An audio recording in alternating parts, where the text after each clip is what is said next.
Shalom, ma soeur. Que la paix et la grâce du Seigneur soient avec toi. Alors, je disais par rapport à l'enfant, à ta fille que tu as à 5, à ta fille qui a 5 ans, il faut essayer de lui parler du Seigneur. Parce que la Bible aussi nous demande d'instruire nos enfants dans le Seigneur. Parce que parce que actuellement l'enfant il a la mémoire qui est un peu qui n'est pas chargée. Tu vois, oui, non, eux n'ont pas de problème. Ils ne pensent pas à choses. Donc, ça fait que tout est vierge. Comme un dix dur qui est nouveau. Donc, toutefois que tu arrives à enseigner à l'enfant déjà à bas âge, tu vas imprégner déjà la parole de Dieu dans son esprit. On fait que l'enfant grandisse avec. Tu vois, c'est encore plus bon, quoi. Tu peux lui raconter l'histoire de la Bible, sans toutefois, si, bon, elle ne sait pas lire, ou bien qu'elle arrive à lire un peu, bon. Mais tu lui racontes l'histoire. Tu racontes l'histoire.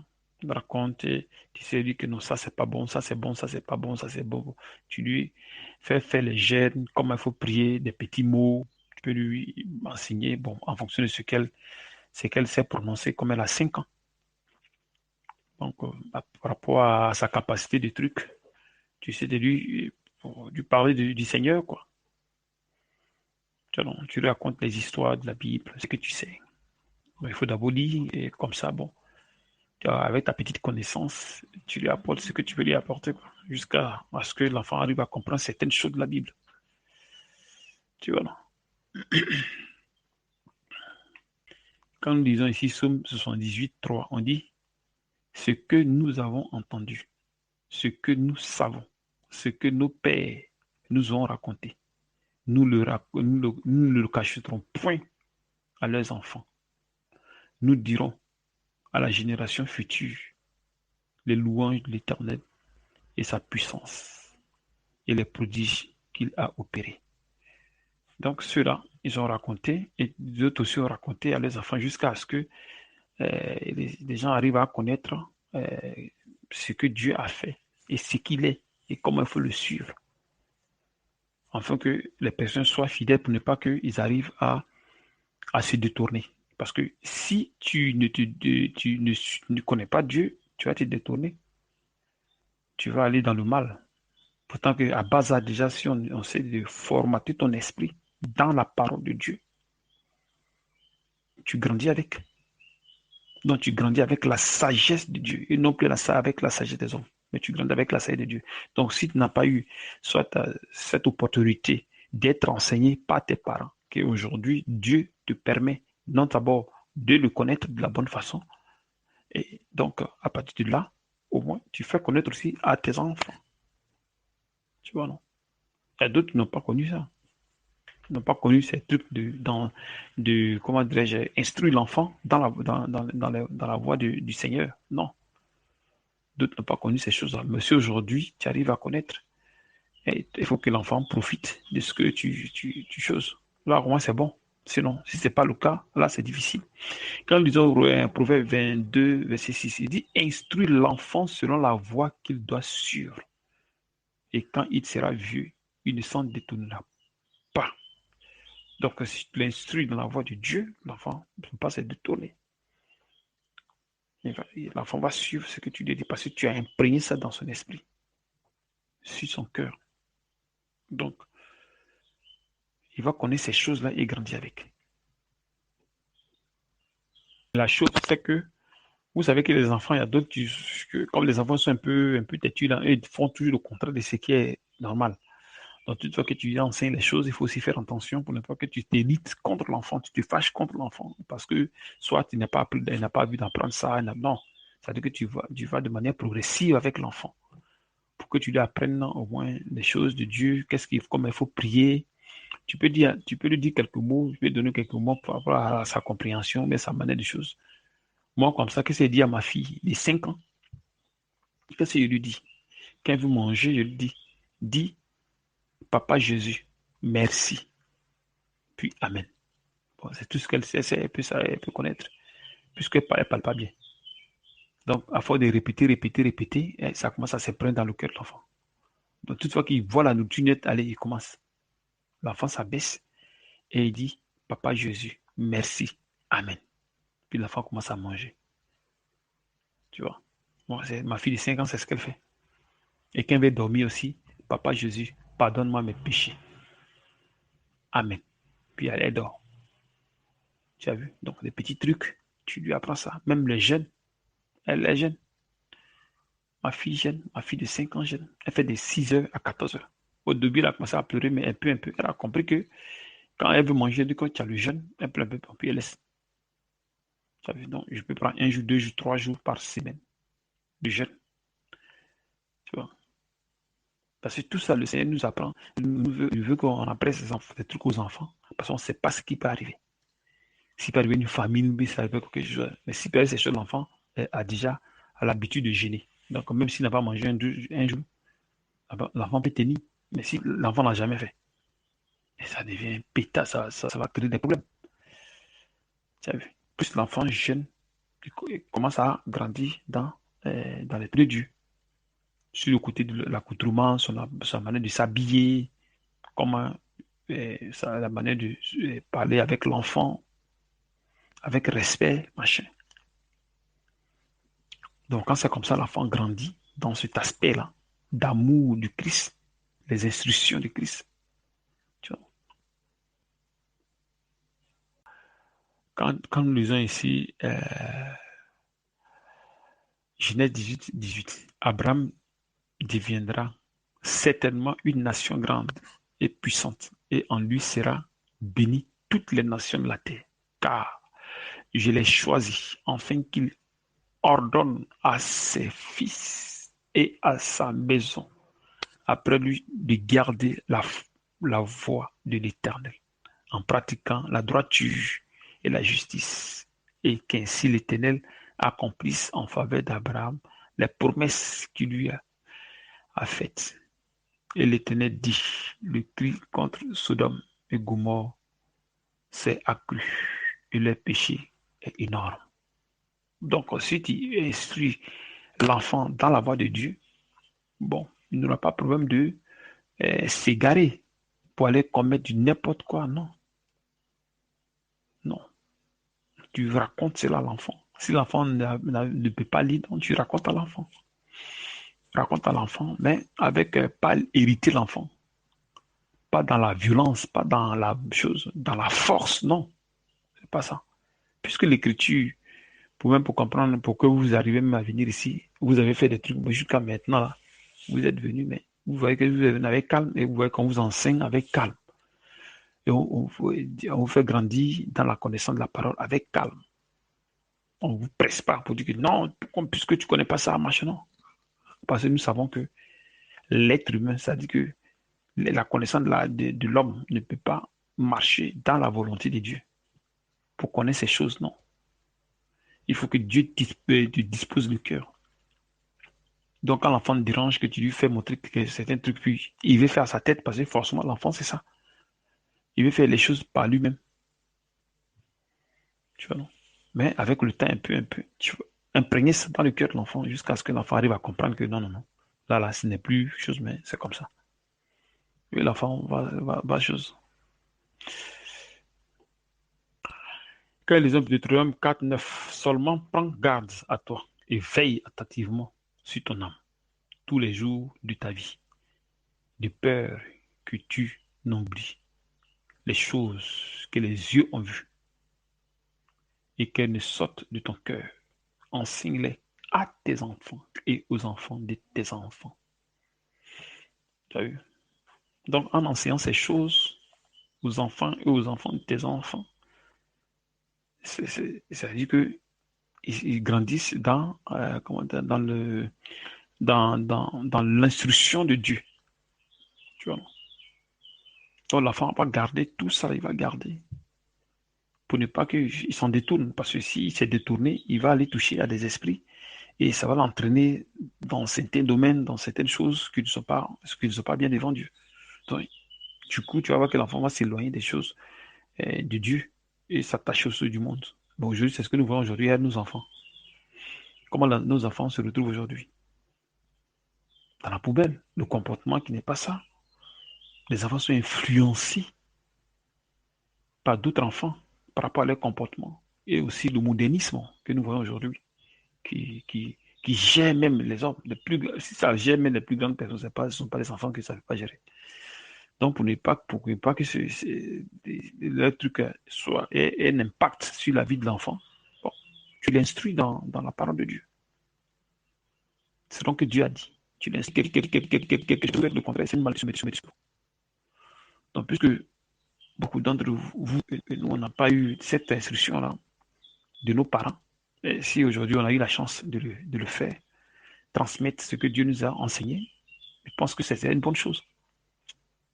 Transmettons les choses que Dieu nous a enseignées par son esprit. Transmettons les choses à nos enfants. Le jeune, même les nourrissons, même aussi, peut gêner. La femme enceinte aussi peut gêner. Parce que tout ça vient de Dieu. Eux tous viennent de Dieu. C'est Dieu qui les a créés. Nous, on a seulement procréé. Parce que nous, on ne peut pas créer. Donc, ça veut dire si nous, on ne crée pas, et que c'est lui qui crée. Donc, c'est le fait que même on parte avec nos femmes pour faire des enfants, ne vient pas aussi de nous. Donc, si ça ne vient pas de nous, il y a quelqu'un de qui ça vient ces choses. Donc, si ça vient de Dieu, c'est que c'est lui qui est auteur des hommes qui viennent sur la terre. Donc, si les gens viennent sur la terre, c'est lui qui est responsable de ces choses. C'est lui qui est responsable de l'enfant qui vient. Donc, quand il te dit, fais ceci pour l'enfant, c'est qu'il connaît bien l'enfant avant toi. Il le connaît. Il le connaît avant même qu'il ne descende sur terre. Quand tu lis Psaume 139, verset 16 par là, il verra. C'est-à-dire qu'il connaît la personne avant même que tu viennes. Donc, s'il te dit, fais ceci à cet enfant, fais ceci à l'enfant, il sait pourquoi. C'est comme une machine qu'on construit. Et bien, pour utiliser, il faut mode d'emploi. Donc, tu prends et tu lis à fond de choses, ce qu'ils ont écrit, quand tu prends, ça marche. C'est pareil. Donc, quand Dieu dit, l'enfant, fais cela à l'enfant va réussir, tu fais ça, l'enfant, ça marche. Parce que c'est lui qui les écrit, il les connaît. Il les connaît, c'est comment il faut faire pour les choses, pour que l'enfant arrive à être instruit dans sa voie, pour ne pas prendre un autre chemin. Donc, quand c'est comme ça, l'enfant grandit. Tu vois que le comportement, sa manière de truc, tout ça, ça va commencer à changer en lui. Puis allez, ça va ça dit que la parole, il va marcher, il va vivre la parole de Dieu. Il peut être dans le monde, mais il n'aura pas le comportement du monde. Les gens, leur manière de parler, leur manière de penser, tout ces choses, non. Parce que quoi? Parce qu'en lui a été construit quelque chose, quelque chose de spirituel.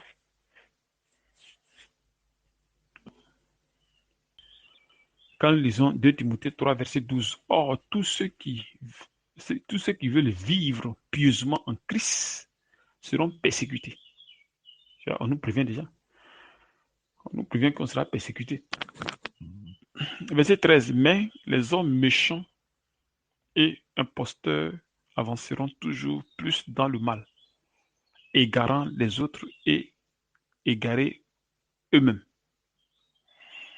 Verset 14, toi, demeure dans les choses que tu as apprises et reconnues, certes, sachant de qui tu les as apprises dès ton enfance. Tu connais les saintes lettres qui peuvent te rendre sage à salut par la foi en Jésus-Christ. Toute écriture est inspirée de Dieu. Tu as vu? Donc, quand les choses sont enseignées, elles sont imprégnées dans le cœur de l'homme. Et on grandit avec. On grandit avec.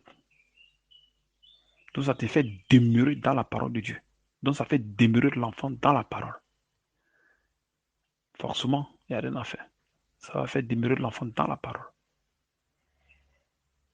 Mais il faut te dire aussi que cet enfant, quand il va grandir, vouloir vivre selon Dieu sera persécuté. Ça, c'est forcé.